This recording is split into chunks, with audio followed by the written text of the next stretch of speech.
Interesting how cisgender people are trying to regulate queer bodies even though they're the ones seeking out gender-affirming care the most.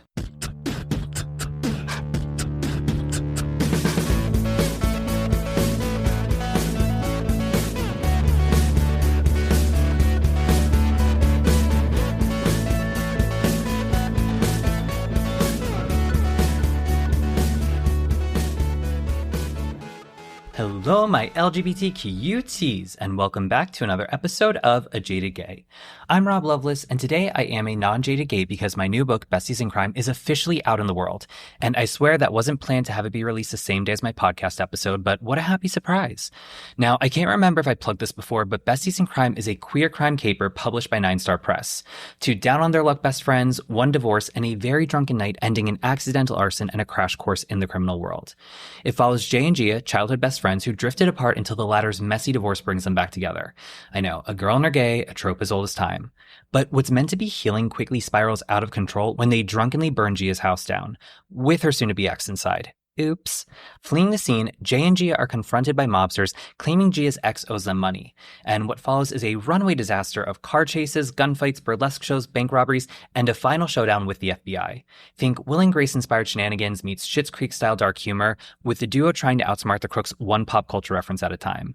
And here's a podcast exclusive. The characters Jay and Gia are basically me and my friend Sarah. Shocker, right? You might remember her most recently from January's bonus episode. Anyway, we both had a tough 2019 where she separated from her husband, and I was there to help her get through it. And then a few months into her separation, I had a fling that lasted a few months, but when he broke up with me, I had a really tough time. So the beginning of the book very much encapsulates that time in our lives, and some of the dialogue and stories about exes are entirely true. Like when my ex took me out for my birthday dinner and wouldn't look at me the entire time, and then broke up with me a week later. Yeah. But I didn't start writing Besties in Crime until late 2020. In July 2020, I finished writing my last book, Elf Thoraya, so I had worked on cleaning that up. But then one day during the pandemic, I was listening to an episode of Wine and Crime, which Sarah and I both love. And in the episode, they were either talking about friends who had committed a crime together or burned something down. I can't quite remember. But I believe the hosts were laughing about it because the perpetrators did a terrible job and incriminated themselves. So bad it was funny. And as I was listening to it, I thought to myself, I wonder if Sarah and I could get away with something like that.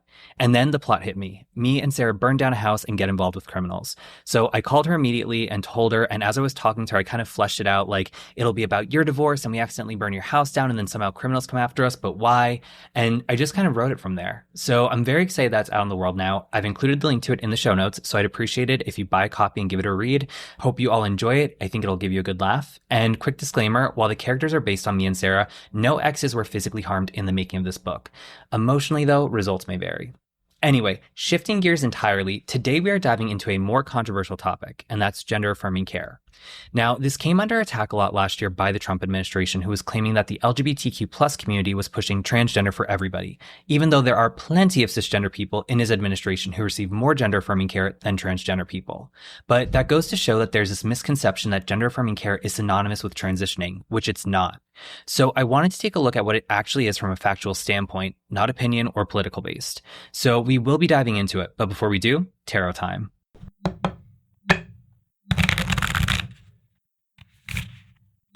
So the card for this episode is the Four of Cups in reverse. Now, Cups is tied to the element of water. It's feminine energy, so it's reminding us to meditate and reflect. And Cups is tied to our emotions, which we can think of as flowing freely like water. In numerology, 4 is tied to structure and stability. And when we draw the Four of Cups in reverse, it's telling us that we're in a period of introspection and withdrawal. And while being withdrawn is sometimes viewed as a negative thing, this card is telling us to be in this space and start reintegrating when we feel ready to. We should appreciate this time we're in so we can check in with our inner self to make sure that the things we're saying yes to are a good fit for us.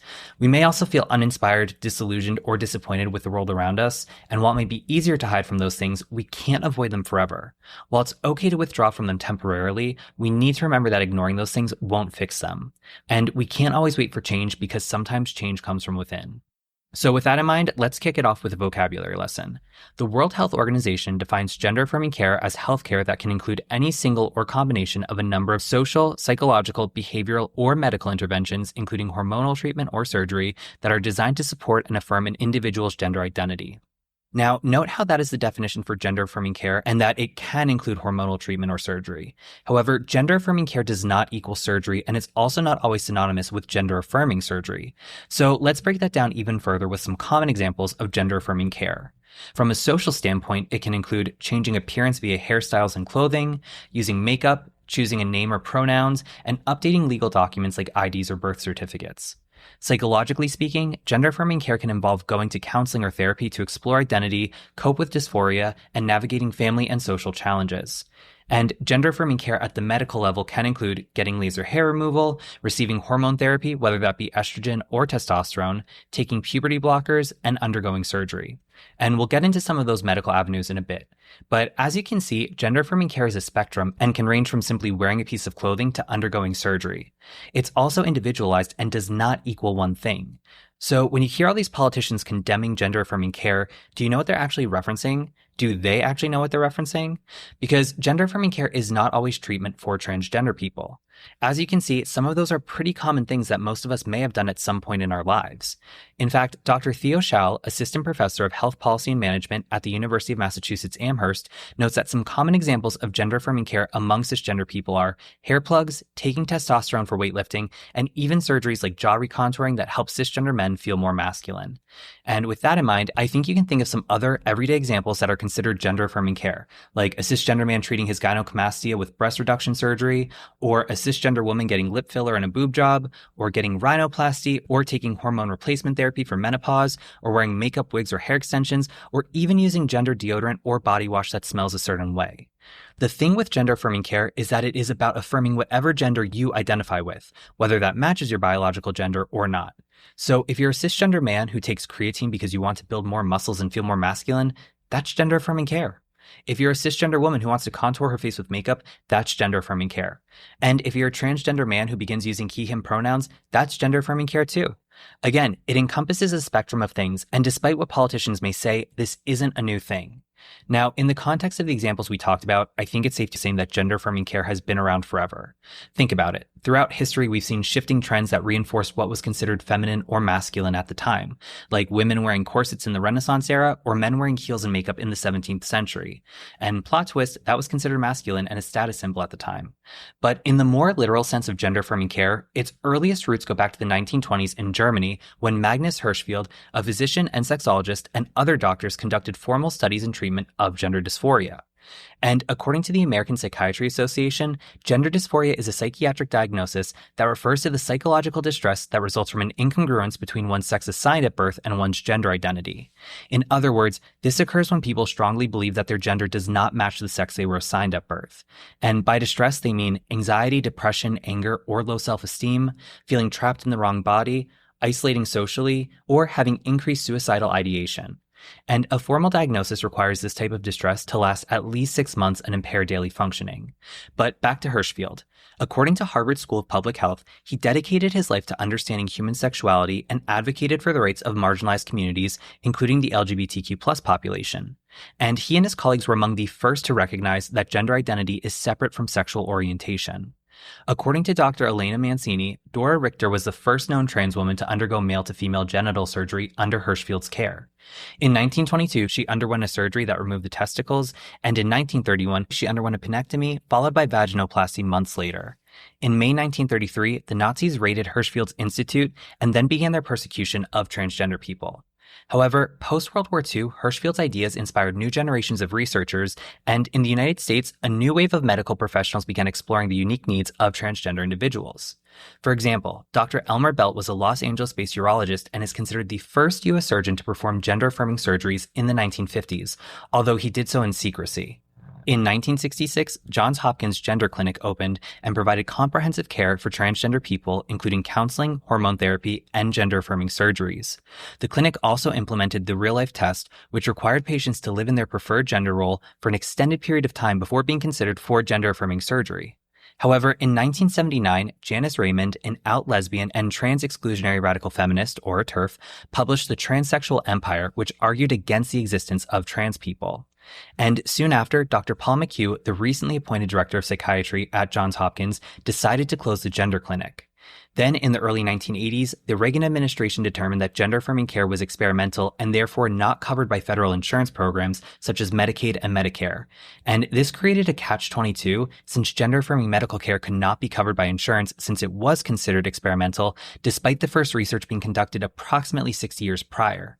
But further research couldn't be conducted because of a lack of federal funding. Now, fast forward to 2010, the Affordable Care Act expanded protections for gender-affirming care. And in 2016, under the Obama administration, the federal government removed the experimental designation. However, in June 2020, the Trump administration reversed Obama-era protections that prohibited discrimination in healthcare based on gender identity. And obviously, there's more present-day politics to discuss regarding gender-affirming care, but as you can see, it's certainly not a new concept. Now, two of the more common forms of medical-based gender-affirming care that don't involve therapy are puberty blockers and hormone therapy. So diving into those a bit deeper, puberty blockers are medications that are used to delay the changes of puberty in transgender and gender-diverse youth who have started puberty. And they've been used since the early 1980s to treat early-onset puberty in young children. Then in the 1990s, they started being used in transgender adolescents to help prevent the unwanted development of masculinizing or feminizing physical changes that occur during puberty. The most commonly used puberty blockers are gonadotropin-releasing hormone agonists, or GnRH, which temporarily stops the body from making sex hormones, including testosterone and estrogen. Now, GnRH analog medicine is prescribed and given and monitored by a healthcare professional who has expertise in this group of medicines. And it's typically given as a shot either monthly or every 3 to 6 months, and regular blood tests are needed throughout the use of the medication to check the medicine's effectiveness. For people assigned male at birth, puberty blockers slow the growth of facial and body hair, prevent voice deepening, and limit the growth of the penis, scrotum, and testicles. And for people assigned female at birth, they limit or stop breast development and stop menstruation. Again, this is temporary and doesn't cause permanent physical changes. Instead, it just pauses puberty, and once someone stops taking GnRH analogs, puberty starts up for them again. Now, that being said, that doesn't mean there aren't side effects, and some of the possible short-term ones include swelling at the site of the shot, weight gain, hot flashes, headaches, and mood changes. There could also be longer-term side effects on growth spurts, bone growth, bone density, or fertility depending on when the medicine is started. And for that reason, those who take GnRH analogs typically have their height checked every few months. Yearly bone density and bone age tests may also be advised. Now, the Mayo Clinic states that puberty typically begins around age 10 or 11, although it can start later or earlier. But that being said, puberty blockers are not recommended for children who have not started puberty. And I would just like to add a quick anecdote. One of my friends who is a straight cisgender female told me that her parents gave her puberty blockers as a kid because they thought she was developing breasts too early. So just keep that in mind. Anyway, moving on to gender-affirming hormone therapy. This is defined by Johns Hopkins Medicine as treatment in which people take hormones such as estrogen or testosterone or hormone blockers that help achieve physical characteristics that are more masculine or feminine. Now, don't confuse puberty blockers with hormone blockers. They're different things. Instead, gender-affirming hormone therapy uses medicine to replace or suppress the hormones your body makes, typically estrogen and testosterone, that influence your outward appearance after puberty. And this is used for people who have already gone through puberty but haven't had genital surgery. It's prescribed by a primary care provider or endocrinologist and can be part of a pre-surgical plan or a standalone service for adult patients. And the 3 hormones used during this are estrogen-based therapy, which is typically taken via skin patch, pill, gel, or injection. And this medicine blocks testosterone production and adds estrogen for breast growth and fat redistribution. Next is testosterone therapy, which is typically administered via injection in the stomach or in the muscles of the glutes or thigh and adds testosterone. And lastly, there's hormone blockers, which blocks the body's own testosterone production. Now, for gender-affirming hormone therapy, there are some changes from the hormones that are permanent. Things like breast development for people who take estrogen, and voice deepening and facial and body hair growth for people who take testosterone will not go away if they stop taking the hormones. But again, this type of therapy is for adults who are making their own medical decisions. Also, from an emotional standpoint, during gender-affirming hormone therapy, people will go through what is called a second puberty. Similar to puberty, they may experience mood swings, anxiety, and depression. And shifting from what it is, a lot of people who are against gender-affirming care point to insurance costs and how taxpayer dollars are going to transgender for everyone. So I wanted to see what I could find regarding that. Unfortunately, there isn't a ton of data out there, and what is available is dated. Now, I did find a study published in the Journal of Law, Medicine, and Ethics in fall 2022, which cites data from 2019 that found that the annual cost of providing gender-affirming care for transgender people with health insurance was $1,776 per person, or 6 cents per member per month. And to put that in perspective, a 2025 Williams Institute report estimates that 2.8 million people aged 13 and older in the United States identify as transgender, which equals approximately 1% of the US population. But that figure doesn't reflect the number of transgender people actually receiving gender-affirming care, since not all transgender individuals seek or have access to these services. In fact, they cite the 2022 US Transgender Survey, which found that only about 60% of adult respondents receive gender-affirming care. Now, in a December 2025 proposed rule, the Centers for Medicare and Medicaid Services reported that approximately $31 million of Medicaid and CHIP spending in 2023 was used for gender dysphoria treatment for youth ages 6 to 18. Of that, $28.2 million was used for prescription drug hormone therapy and professional services associated with it, like lab work and office visits. And nearly $2.2 million was used for surgery in an outpatient hospital setting, and $180,553 were used for surgery in an inpatient hospital setting. And across all those categories, the majority of the spending was in the 15 to 18-year age bracket, with $17.8 million going to prescription drug hormone therapy and professional services associated with it, approximately $2,145,000 going to surgery in an outpatient hospital setting, and approximately $185,553,000 going to surgery in an inpatient hospital setting. And again, that's the total dollars this report found that went to surgery in an inpatient hospital setting within that $31 million. So according to this, in 2023, there were no Medicaid or CHIP spending on surgeries in an inpatient hospital setting for youth under the age of 15. And if you add that all up, the total spend for youths aged 15 to 18 is nearly $20.2 million, or approximately 65% of that $31 million. Now, I don't have any numbers that dive deeper into that 15 to 18 year age bracket, but most states recognize the age of 18 as being a legal adult who can make their own medical decisions. So I would assume that's why you see the greatest amount of spending in that age bracket. And while $31 million total may seem like a lot, keep in mind that the total Medicaid and CHIP spending in 2023 was approximately $924 billion with a B. So that means that 2023 spending on gender-affirming care on youth ages 6 to 18 accounted for less than 0.004% of Medicaid and CHIP spending that fiscal year. And while these figures reflect spending rather than the exact number of individuals receiving care, I think the fact that gender-affirming care represents such a small fraction of total Medicaid and CHIP spending suggests that the population seeking this care through these programs is also comparatively small. Again, I know that population only looked at youth ages 6 to 18 who have received gender-affirming care, but let's try to factor in all the numbers we just talked about. So, quick refresher. 2.1 million adults and 724,000 youth identified as being transgender in 2025. About 60% of adult respondents received gender-affirming care in 2022. And the 2019 annual cost of providing gender-affirming care for insured individuals was estimated to be $1,776 per person, or about 6 cents per member per month. That means 60% of adults receiving gender-affirming care could be around 1.6 million adults per year. Then, if we multiply 1.6 million adults per year by the estimated annual cost per person, which was $1,776, that could mean about $2.2 billion per year for adult gender-affirming care. And if we combine that with the $31 million spent on youth who received gender-affirming care in 2023, we get $2.231 billion. But to simplify it, let's just round it up to $2.3 billion. So if we compare that number to the total Medicaid and CHIP spending in 2023, which again was $924 billion, that equals 0.25% of the total Medicaid and CHIP spending. So still, that's less than 1% of spending. Again, that is not a proven fact since there is limited data out there. That's just my hypothesis given the numbers that are available. But just to put that in perspective, in 2024, GLP-1s like Ozempic accounted for over 8% of all Medicaid prescription drug spending before rebates. So for those who argue against gender-affirming care because of its cost, in my opinion, you don't really have much of an argument. Anyway, moving on from numbers to politics, I'm sure you've seen or heard headlines over the past few years regarding legislation around gender-affirming care. So looking at the current landscape, according to KFF, a leading nonpartisan nonprofit health policy organization, 27 states have enacted laws and policies limiting youth access to gender-affirming care. 24 states impose professional or legal penalties on healthcare practitioners providing minors with gender-affirming care.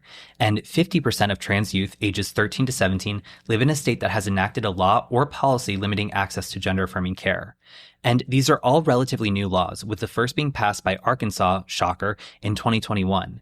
And by January 2024, that number increased more than fivefold. And while these specifically target gender-affirming care for trans youth, there are laws affecting the adult population as well. In May 2023, Florida, because it's Florida, passed SB 254, which requires specific provider consent and reporting requirements before adults can receive hormones and related care. In June 2023, a federal judge blocked the part of the law targeting trans youth, saying it was likely unconstitutional, but left the adult restrictions in place. In September 2023, the court refused to block the adult portion, meaning those restrictions continue to apply. And in June 2024, that same judge permanently blocked the entire law, including the parts affecting adults, ruling that SB 254 couldn't be enforced at all. Florida immediately appealed, and in August 2024, the appeals court paused that block, meaning the law can be temporarily enforced again while the appeal is ongoing. On January 20th, 2025, Trump issued Executive Order 14168 titled Defending Women from Gender Ideology Extremism and Restoring Biological Truth to the Federal Government, which ordered the withdrawal of federal recognition for transgender people and mandated that federal departments cease all funding for gender-affirming care and gender ideology programs. Additionally, the administration has proposed rule changes that would stop the federal government from paying for gender-affirming care through programs like Medicaid and Medicare.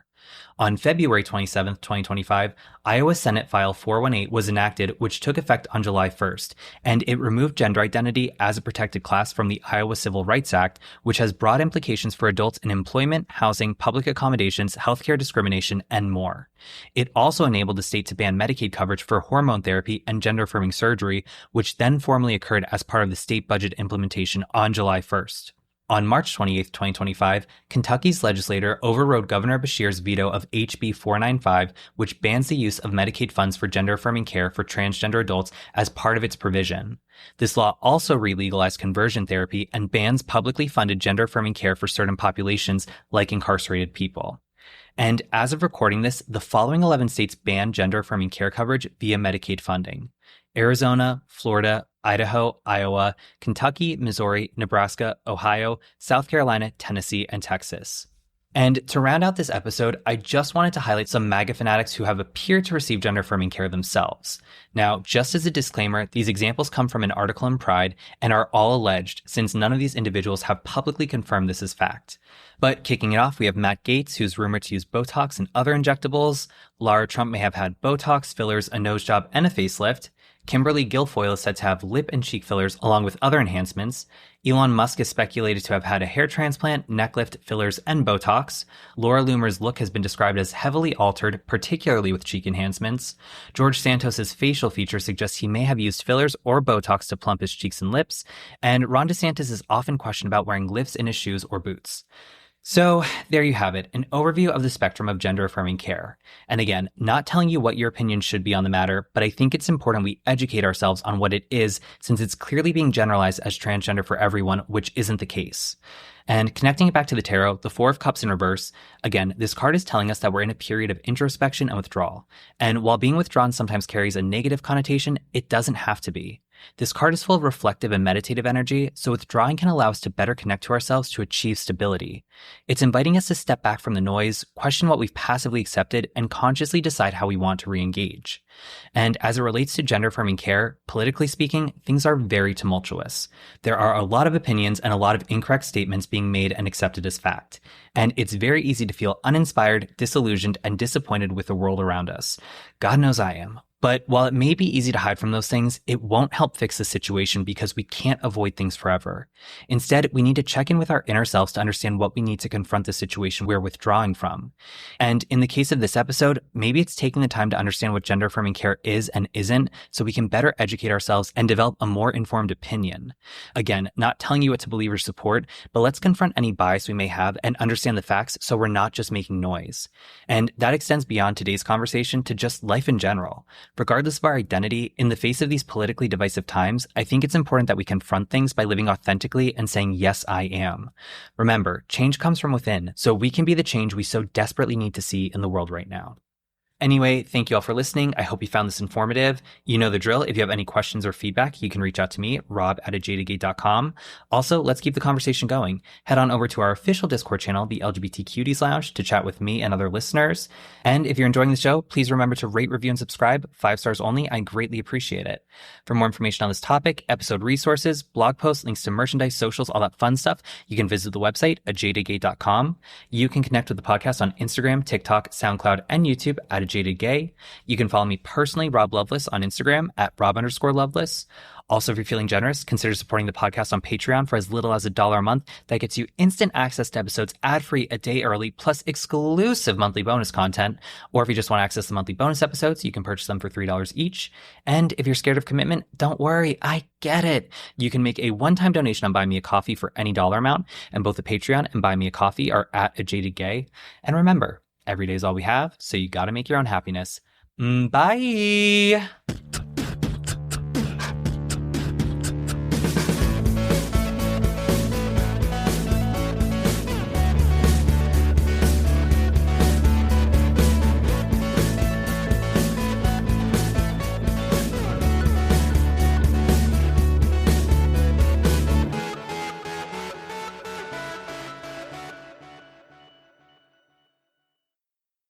The most commonly used puberty blockers are gonadotropin, releasing argonadotropin, argonadotropin, argonadotropin, gonadotropin, argonadotropin releasing hormone agonists. Okay. Gonadotropin, gonadotropin. Gonadotropin.